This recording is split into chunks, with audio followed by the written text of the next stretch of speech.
poppin', y'all? Your man James, Say What Sales Buckley, and I want to give you a response the next time somebody tells you this isn't a priority right now. Typically, when people say it's not a priority, it's a soft brush off. But there's something you can do that's really going to make it a different experience for them. When they say this isn't a priority for us, you need to respond and say, when you say it's not a priority for us, what do you mean? Do you mean it's not a priority right now? Or do you mean to say you'll never care about X, Y, and Z? That's where you insert the things that you do. This is a great way for you to clarify whether or not they're not ready to have the conversation now, or they will never have this conversation with you. Because never want to talk to you again is a little bit different, isn't it?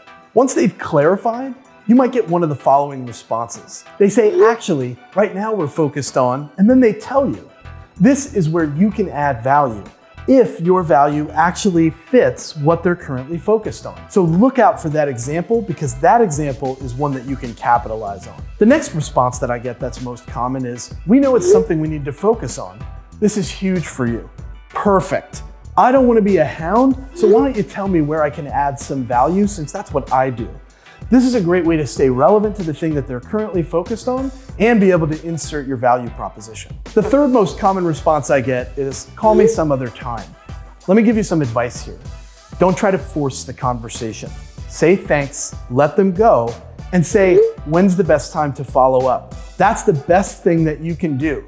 Remember, when you finally do call this person back, there is an extremely low likelihood that they're gonna remember who you are or why you called in the first place. So start from scratch. Never mention a failed attempt to connect. You can do this after you've built enough rapport and maybe they've gotten a little more comfortable having conversations with you. The fourth answer that I get is probably the hardest one, and it's, we don't have budget for this. So here's the best reply that I can give you. Hey, thank you so much for telling me that. When are budgets reallocated?